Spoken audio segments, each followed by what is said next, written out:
Title: European Parliament criticizes Commission's inaction on spyware abuses, calls for urgent legislation. Date: November 24, 2023. Location: European Parliament, Brussels. Article: In a significant development concerning digital rights and privacy, the European Parliament adopted a resolution this Thursday, vociferously criticizing the European Commission for its lack of initiative in legislating against the misuse of spyware.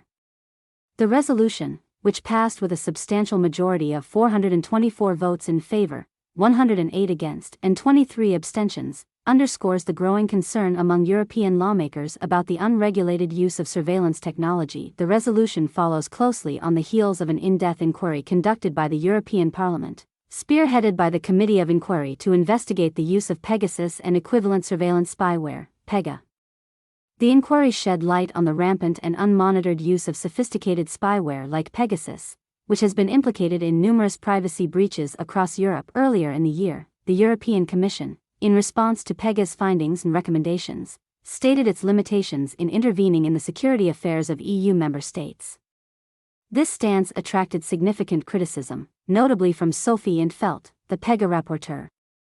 In 't Veld expressed concern that the Commission's reluctance to step on the toes of member states was misplaced, given the severity of the abuses. The whole point is that the national authorities are guilty of abuse, she argued, further intensifying the debate. MEPs are contemplating the launch of a second inquiry next year, focusing specifically on spyware abuses.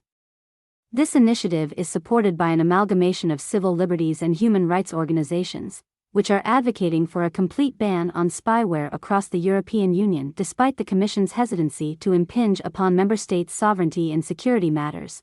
There was an attempt to introduce legislation last September aimed at safeguarding journalists from spyware.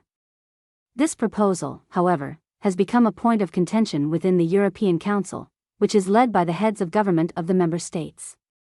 The Council's negotiating position, published in June, sought to diminish the protections offered to journalists, raising alarms among civil society groups.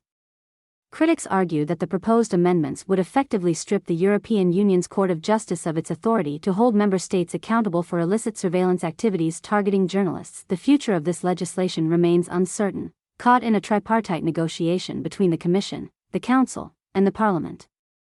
Campaigners have expressed frustration, claiming that the bill has been substantially watered down and, in its current form, is unlikely to provide effective protection against the misuse of spyware. This ongoing debate highlights the complex interplay between privacy rights, national security, and the sovereignty of EU member states. As digital surveillance tools become increasingly sophisticated, the European Union faces the challenge of balancing these competing interests while safeguarding the fundamental rights of its citizens. For more details and updates on this developing story, follow our dedicated section on EU privacy and security legislation. And you are watching World Cybersecurity News Channel. And over to next news. Google has announced a new policy regarding the deletion of inactive accounts. Starting from December 1st, Google will globally delete inactive Google accounts, including the content associated with these accounts such as Gmail, Photos, Drive documents, and contacts. This policy is being implemented because old or inactive accounts are more likely to be compromised. According to the policy, if a Google account has not been used or signed into for at least 2 years, it may be deleted along with its contents. This policy does not apply to accounts associated with organizations like schools or businesses. Google plans to send multiple notifications to users before proceeding with the deletion of their accounts. To keep your Google account active and prevent deletion, you can engage in activities such as reading or sending an email, using Google Drive, watching a YouTube video, downloading an app on the Google Play Store, using Google Search, or using Sign In with Google to sign into a third-party app or service. Specifically for Google Photos, you need to log into your account every 2 years to keep it active. If you have forgotten the password or email address of your old Google account, Google provides a recovery process. For password recovery, you can go to the Google account recovery page, enter your Gmail address, click on Forgot Password, and follow the instructions sent to your Android device.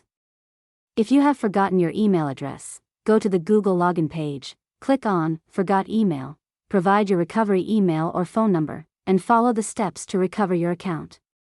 And our news are finished now, and we wish you all a safer digital environment and good health.